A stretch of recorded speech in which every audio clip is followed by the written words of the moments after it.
Hello students. आज हम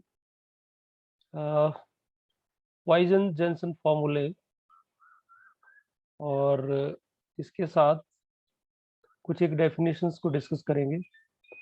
तो लास्ट लेक्चर में जैसे हमने लास्ट लेक्चर में हमने डिस्कस किया था Jensen formula. So Jensen formula that is log of F of zero का एक्सप्रेशन हम इस तरह से डिफाइन करा था। तो आज हम पॉइजन जेंसन फार्मूला डिस्कस करते हैं। तो स्टेटमेंट है कि f is analytic in the closed disk mod of z is less than r, and assume that f of z not equal to 0 on on mod of z equal to r. It means that boundary के ऊपर 0 नहीं होना चाहिए। and z1 z2 so z and r the zeros of f of z in the open disk, ये सारी की सारी zero जो है वो इनसाइड है, बाउंड्री पे कोई नहीं होगा। they are all lies inside, each repeated as often as its multiplicity, depend करता है कितना ऑर्डर का है वो हर zeros. And z is equal to r raised to power r into e raised to power iota theta, and this small r is varies from 0 to r. It means that we have take small circle. This is capital R and this is small r, and f of z not equal to 0, then log of f of z is equal to minus summation varies from 1 to n log of r square minus conjugate zi into z upon r into zi, and plus 1 over 2 pi 0 to 2 pi r square minus r square log of mod of r raised to e raised to 5 over r square minus 2 r log of cos of theta minus 5 plus r raised to power 2 d 5. तो ये expression, अगर आप इस expression को देखो तो ये expression हमने पहले भी डिस्कस किया है, and this is Poisson formula. जिस फर्क यहाँ भी आपके लॉग आ रहा है, यहाँ फंक्शन आता है, तो ये आपने ऑलरेडी कर रखा है। तो सबसे पहले देखिए प्रूफ में हम सेम जैसे पिछले जेंसन फार्मूले में किया था, सेम हम F of Z capital F of Z define करेंगे। F of Z capital pi I varies from 1 to n r square minus conjugate zi into z over r into z minus zi, and zi is I varies from 1 to n, means these are the z1 z2 z3 so and so, zn are the zeros of small f of z. तो इस defining से ये होता है कि capital F of Z जो है वो एनालिटिक हो जाता है, ठीक, क्योंकि जो जीरोस होंगे वो फैक्टर कैंसिल आउट हो जाएंगे, तो डिनोमिनेटर आपका रहेगा नहीं। साथ में एफ ऑफ जेड जीरो भी नहीं होगा, एंड क्योंकि जब सारी जीरोस कैंसिल आउट हो जाएंगी तो डेफिनेटली जो रिमेनिंग रहेगा उस पे वो जीरो कभी बनेगा ही नहीं। तो ये लास्ट लेक्चर में भी डिस्कस किया था हमने, and f of Z is analytic in the domain in which f of z small f of z is analytic. Thus f of z is analytic and non-zero on an open disk. ये open disc ले ली हमने, and इस पे analytic है, and where rho is greater than r.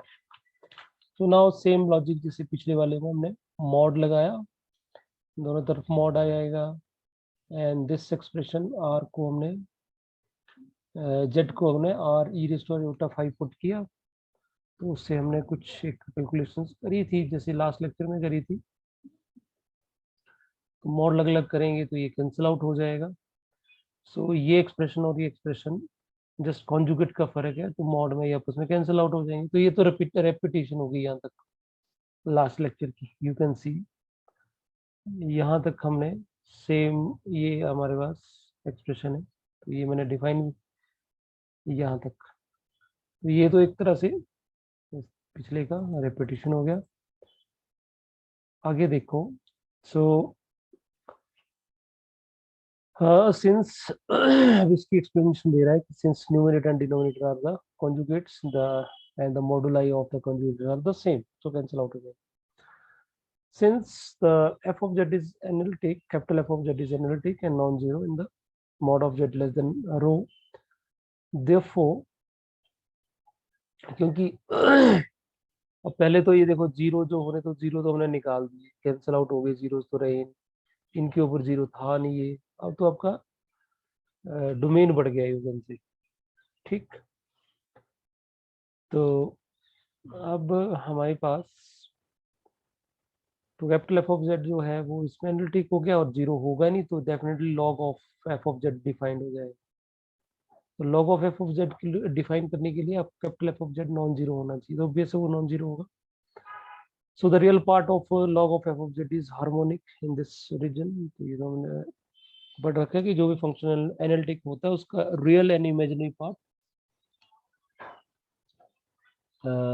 Harmonic होते हैं। अब ये पॉइजन फार्मूला लगा दिया हमने, देखो पॉइजन फार्मूला हमने पढ़ रखा है, पर हमने वो यूज किया log of F of Z के लिए। तो पॉइजन फार्मूला जैसे हमने करते हैं, तो f of Z is equal to 2 pi 0 to 2 pi r square minus small r square over r square minus 2 r cos of theta minus 5 plus r square d phi, और यहाँ पे आ जाएगा हमारे पास mod of f of z। तो फर्क इतना ही है कि यहाँ भी जस्ट log लग गया और z की वैल्यू यहाँ पे हम r e raised to 5 कर लेंगे, बाकी तो सेम ही रहा, ये जस्ट log लगा extra. So you can go through this Poisson formula. Okay now, so हमारे पास दो एक्सप्रेशन आ गए, एक इक्वेशन 1 और इक्वेशन 2। तो अगर इक्वेशन 1 की बात करें तो लॉग लेंगे अगर दोनों तरफ इक्वेशन 1 में, क्योंकि हमारे पास है F of Z is equal to small F of Z capital pi R square minus Z I conjugate Z over R into Z minus Z I. तो लॉग लेंगे दोनों तरफ, तो लॉग ले लिया, तो अब ऐसे पूरे पे लॉग है, तो ये प्रोडक्ट में है तो log of M plus log of N, ठीक। उसके बाद ऑफ कोर्स क्योंकि हमारे पास ये है कि एफ ऑफ जेड जो है वो स्मॉल एफ ऑफ जेड के बराबर है मॉड इसका, तो डेफिनेटली इसका मतलब लॉग लेंगे तो भी वो बराबर ही आएगा। So log of mod of R is to power r into e raised to root of phi and log of small f of r of e raised to root of phi, and this will be same। so equation 1 equation 2 में put करें तो हमारे पास क्या बन जाएगा, ये यहाँ जो कैपिटल एफ ऑफ है यहाँ पे हम स्मॉल एफ ऑफ जेड लिख सकते हैं, ठीक। और एक्सप्रेशन टू ये है, तो एक्सप्रेशन 2 में एफ ऑफ जेड की वैल्यू हमने ये पुट कर दिया यूजन से, तो हमारे पास बन जाएगा एफ ऑफ दिस, और ये अलग एक्सप्रेशन हमारे पास शिफ्ट हो जाएगा उस तरफ को, तो ये माइनस में आ गया। तो यही हमने प्रूव करना था, ठीक है। तो आई थिंक यू गो, मैं सिंपल है, कोई ज़्यादा मुश्किल नहीं है, जैसे हमने उसमें जेंसन फॉर्मूले में किया है वैसे ही एक्सप्रेशन हम यूज करें यहाँ पे। तो आगे देखिए, देखो जैसे हमने जेंसन में क्लोलरी करी थी, यहाँ पे भी हमने एच डिफाइन कर लिया हमने F of Z divide by G of Z. तो जी एक्स्ट्रा किया तो जैसे एफ के zeros Z one Z two sorry Z N है, तो उसी तरह से जी के W1 W2 सो WN। तो बाकी अगर इसको इस एक्सप्रेशन का प्रूफ करना है हमने, तो प्रूफ जैसे हमने पहले ही करा है एज इट इज, कोई रेपिटेशन करने की जरूरत नहीं है। जैसे हमने जेनसन्स में करा था ये वाला एक्सप्रेशन, जैसे हमने यहाँ पे करा था वैसे हम सेम करेंगे, सब्ट्रैक्ट करेंगे। तो इसको मैं स्किप कर रहा हूँ, you can go through this. तो ये वाला एक्सप्रेशन अगर आपको प्रूव करना है तो you can do. So now one more thing, अब देखो ये वाला एक्सप्रेशन है, इस एक्सप्रेशन को देखो, यहाँ पे क्या लिखा है, r e raised to power iota 5 plus z upon r e raised to power iota 5 minus z। तो यहाँ पे z की वैल्यू हमने ये यूज कर ली। तो इन दोनों में से हमने इसको सिंप्लीफाई करें अगर, तो इसका मैंने यहाँ पे कॉन्जुगेट मल्टीप्लाई कर दिया, कॉन्जुगेट। तो यहाँ पे प्लस आयोटा 5 है और यहाँ पे माइनस आयोटा 5, और यहाँ पे आयोटा थीटा है और यहाँ पे माइनस आयोटा थीटा। तो ये दोनों चीजें हमने इस तरह से लिख दी जी। इससे हमने डिनोमिनेटर में मल्टीप्लाई किया तो न्यूमिनेटर में भी मल्टीप्लाई कर दिया। नाउ अगर हम इसको सॉल्व करें तो दिस एक्सप्रेशन लाइक दिस। अभी आपको लगेगा कि साइन कॉस कहाँ से आ गया, तो आपको पता है कि अगर e raise to power iota theta की बात करें तो that will be cos iota plus sine theta, और यहाँ पे अगर प्लस माइनस माइनस हो जाएगा तो यहाँ पे माइनस आ जाएगा। उसी तरह से आयोटा फाइव का भी एक्सप्रेशन एज इट इज रहेगा, बस फाइव आ जाएगा।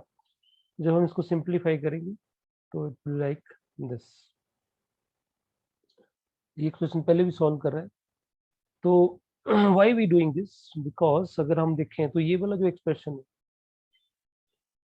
ये वाला जो एक्सप्रेशन है, इसका अगर हम रियल पार्ट देखें तो रियल पार्ट में ऑब्वियस आयोटा को छोड़ के टर्म्स आएंगी। तो रियल पार्ट में इसका क्या क्या पार्ट है हमारे पास, न्यूमिनेटर में हमारे पास यही पार्ट आएगा और डिनोमिनेटर तो दोनों रियली है ही है। तो यही जो है वो इस ऊपर वाले फार्मूले में है। ये जो हमने formula Jensen Poisson Jensen formula derive किया, तो इसमें भी यही एक्सप्रेशन है, सेम एक्सप्रेशन है ये वाला, दिस वन रियल पार्ट। तो इसको हम बोलते हैं पॉइजन कर्नल। तो इसको ऐसे लिख देते हैं, देखो, real part of r e raised to iota 5 plus z over r e raised to iota 5 minus z is equal to this expression। ठीक, so this is known as Poisson kernel, और इसको डिफाइन कर denote करते हैं हम capital के और r e raised to iota 5 comma z। ठीक है, और z का हमें पता है कि z जो है वो small r e raised to iota theta है। ठीक है, तो इस तरह से ये आपके पास एक नई टर्म आ गई, पॉइजन कर्नल।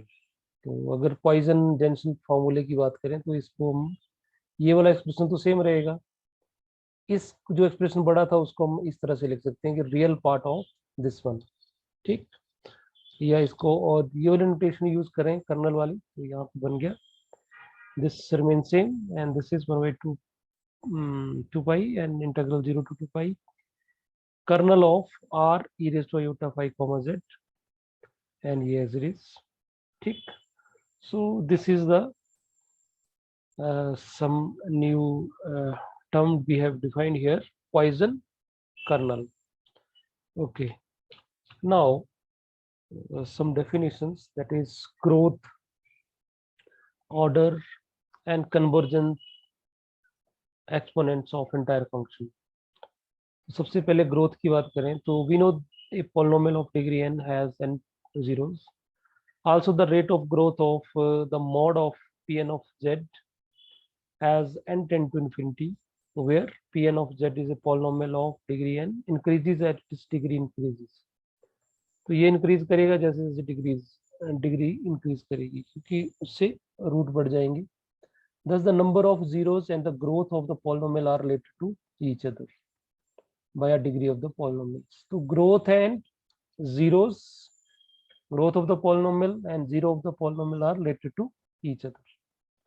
तो मतलब पॉलिनोमियल के रूट बढ़ेंगे तो पॉलिनोमियल की ग्रोथ बढ़ेगी।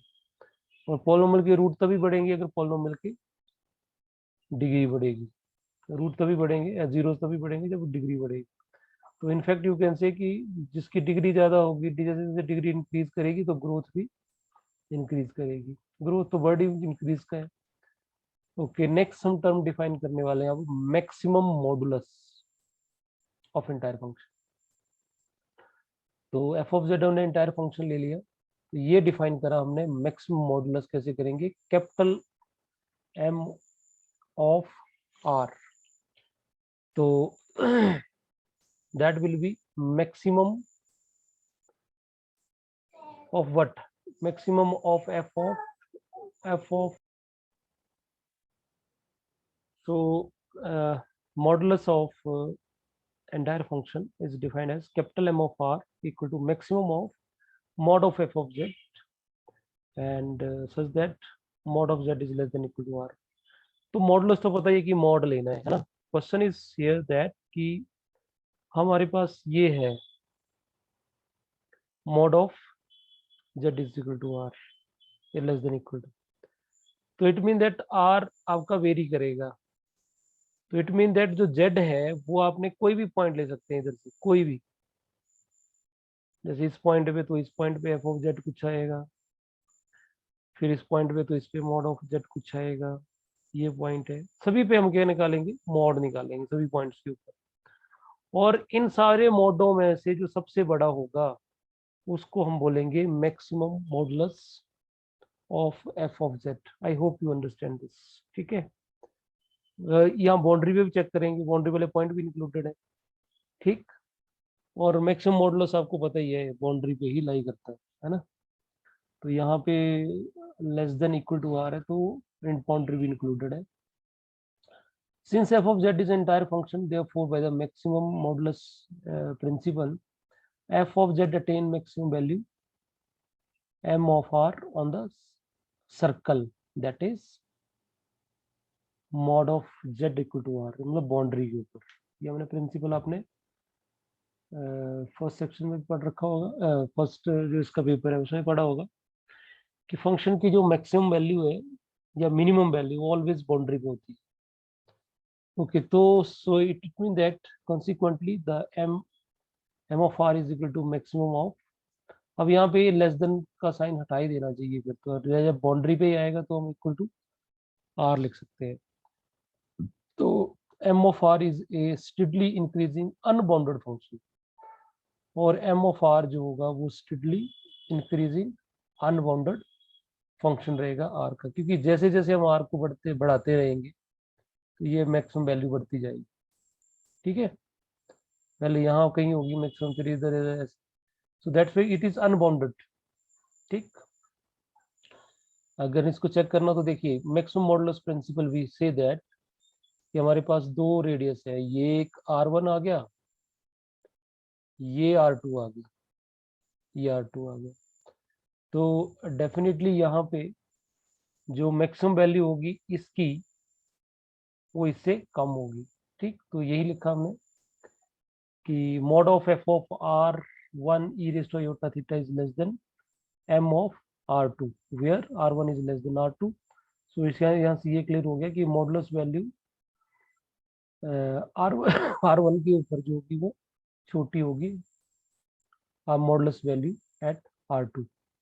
ठीक, so if m of r is bounded, थोड़ी देर के लिए मान लेते हैं कि m ऑफ r जो है वो बाउंडेड फंक्शन है। अगर ये बाउंडेड हो गया, अगर मॉड बाउंडेड हो गया यूजर से, ये आपका बाउंडेड हो गया, तो इसका बाउंडेड का मतलब ये कांस्टेंट हो जाएगा, then it would be constant by Liouville theorem. ये कांस्टेंट हो जाएगा बाय लॉविला थ्योरम, और लॉविला थ्योरम से कांस्टेंट हो गया तो फिर तो हमारे पास ये पॉसिबल नहीं, तो कंट्राडिक्शन हो जाएगी। ठीक, क्योंकि फंक्शन आपका कांस्टेंट नहीं हो सकता। ठीक,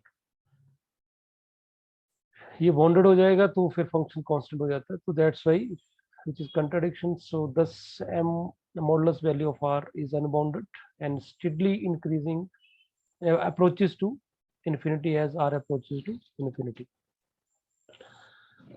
Okay, so I hope you understand these definitions. ठीक, तो यहाँ पे हमारे पास ग्रोथ की बात हुई और मॉडुलस वैल्यू की बात हुई। अब नेक्स्ट हमारे पास आता है एक थ्योरम है,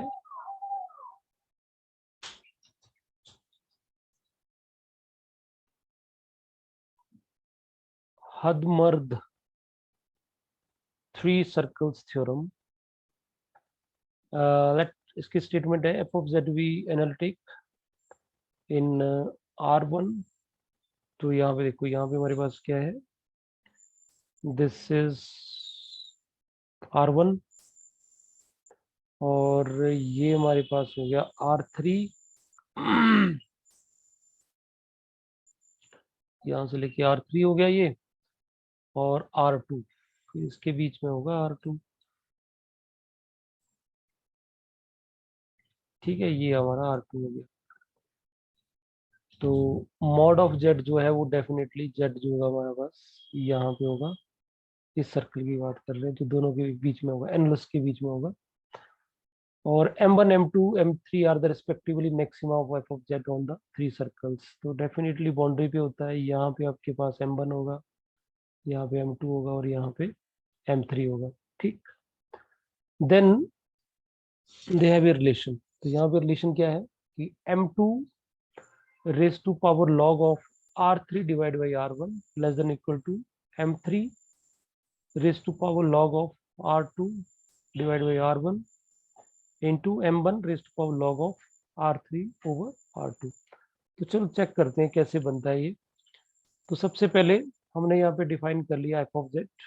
F of Z is equal to capital F of Z is equal to Z raise to power alpha F of Z, where alpha is a real constant to be determined later. Alpha को find भी करेंगे हम।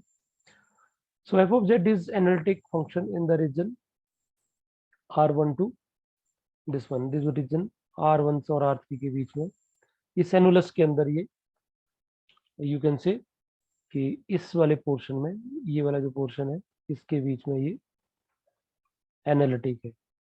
ये मतलब हुआ ना इसके अंदर। ठीक, the function F of Z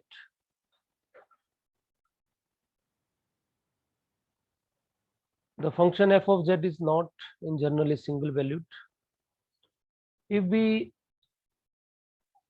cut annulus along the negative real axis, अब यहाँ पे रियल एक्सिस है तो यहाँ से अगर हम यहाँ से इसको कट कर देते हैं वैसे, there will be a domain in which the principal branch of the function f of z is analytic. Why the maximum modulus principle, the function f of z attain its maximum value on the boundary of the cut annulus। ठीक है, जो cut annulus है, तो जब real axis से हमने negative real से काटा इसको तो ये हमारे पास एक कट पड़ेगा यहाँ पे। तो ये बोल रहा है कि F of Z is attain its maximum value on the boundary of the cut annulus. तो बाउंड्री कट यहाँ से कट होगा तो ये वाला यहाँ, क्योंकि यहाँ से ऐसे गया फिर ये ऐसे आया। ठीक, considering a branch of this function which is analytic in the region, तो π/2 से लेके 3π/2। ठीक है, 90 से लेके 270 3π/2। ठीक है, we observe that the principal value cannot attain its maximum modulus on the cut, so the maximum modulus will be attained on the boundary circles of the annulus। ठीक है, तो इसमें principal value cannot attain its maximum modulus on the cut, so maximum modulus जो होगा वो always boundary circles पे होगा जो एनुलस के हैं, चाहे वो R1 है चाहे वो R3 है। सो इट मीन दैट ये जो फंक्शन है इसका जो मैक्सिमम वैल्यू आएगी या mod of Z raise to power alpha F of Z is less than equal to maximum of R1 raise to power alpha M1 या R3 rays to power alpha M3 के बीच में होगा। इन दोनों में से जो बड़ा होगा ये, और ये कंडीशन तो पहले से ही है। तो यहाँ पे R जहाँ पे जेड अल्फा है वहाँ पे R raise to power alpha लिख दिया और एफ ऑफ जेड जो है वो m2 ले लिया हमने, क्योंकि आज जेड को हमने अब सर्कल मान लिया कि z इज r2, तो डेफिनेटली हमारे पास ये रिलेशन आ गया।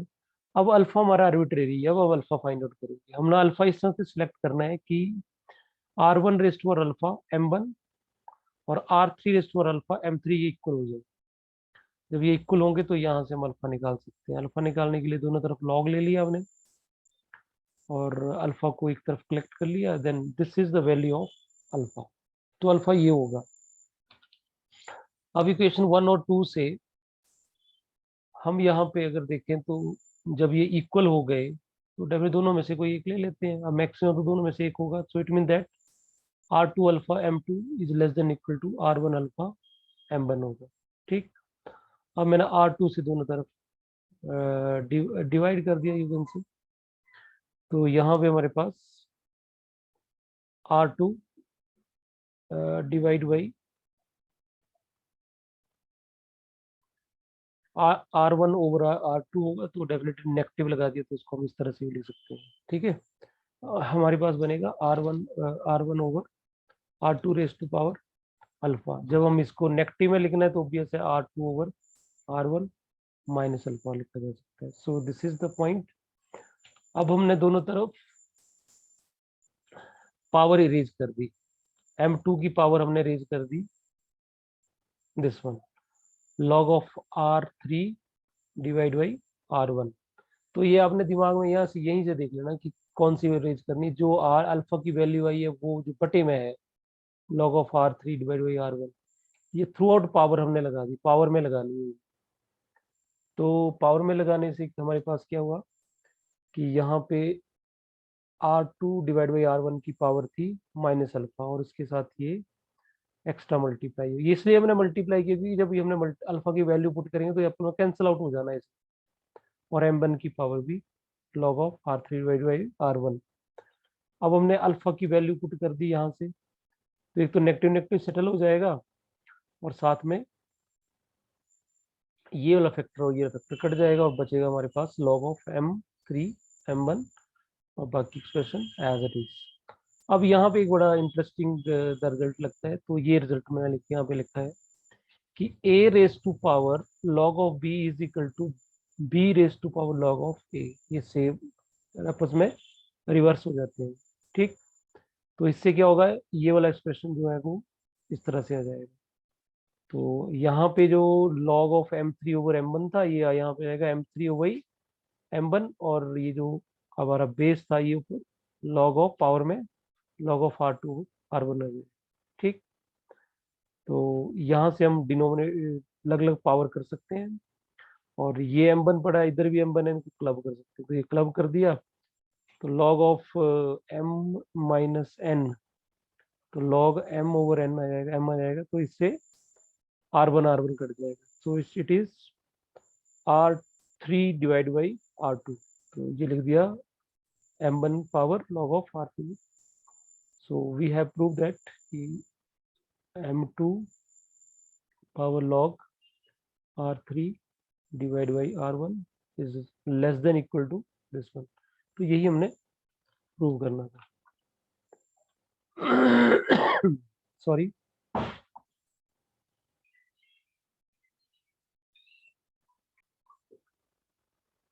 अब स्टूडेंट अगर थोड़ा सा इसको और हम इंटरप्रेट करें, कन्वेक्स फंक्शन की अगर हम डेफिनेशन की बात करें, कन्वेक्स फंक्शन में हमारे पास अगर f of x अगर real variable x is said to be convex or concave or downward if the arc, ये जो आर्क है या फंक्शन है y is equal to f of x in the interval x1 to x2 lies below the chord x1 f of x1 and x2 comma f of x2, this one that is। तो हमारा जो f of x की value है वो इस expression से कम रहनी चाहिए, कॉर्ड की इक्वेशन आगे की तरह से इससे कम रहनी चाहिए। तो a function f of is said to be convex in the wide sense if the sign of the equality also occur in the sign of equality also occur in the above inequality. तो equality के ऊपर भी ये convex हम बोल सकते हैं। तो यहाँ पे लेस देन भी आ सकते हैं और इक्वल टू भी आ सकते हैं, तो हम यहाँ पे लेस देन और इक्वल टू दोनों यूज कर लिए। तो एक्सप्रेशन 3 में अगर देखें तो एक्सप्रेशन 3 जो था वो इस तरह से हमने डिफाइन करा, तो इसको हम इस तरह से कन्वेक्स की ये डेफिनेशन लगा के इस तरह से हम इसको लिख सकते हैं। ठीक है, तो जहां पे हमारा x2 था वहां पे log r3 हो गया, और जहां पे हमारे पास r1 था वहां पे हमारे पास log r1 यूज कर लिया, और जहां पे हमारे पास r2 था वहां पे x2 की जगह log r2। तो इस तरह से भी इसको हम लिख सकते हैं। अगर हम log m r that is maximal modulus को हम is a convex function of log r अगर ये ट्रीट करें तो हम इस तरह से भी लिख सकते हैं। तो keep in mind this expression, अगर एग्जाम में कभी एक्सप्रेशन दिखता है तो यू शुड नो कि यहाँ पे कन्वेक्स और कनकेव डाउनवर्ड का कंसेप्ट लगा के ये लिखा गया है। Okay, now the next definition is order of entire function. तो entire function f of z is said to be infinite order if there exists a real number lambda such that the maximal value mr is less than equal to exponential of r raised to power lambda for sufficiently large r.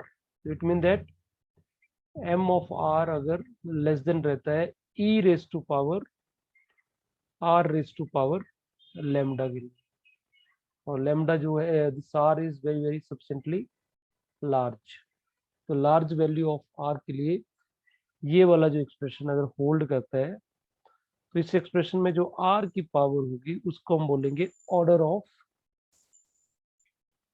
Entire function. ठीक, और इसको बोलेंगे हम कि ये infinite order है।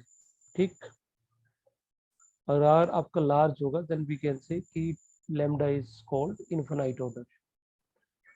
तो हम ये कह सकते हैं कि जो ऑर्डर है उसको हम आर से डिनोट कर देते हैं, रो से। सो रो is infimum of lambda less than equal to 0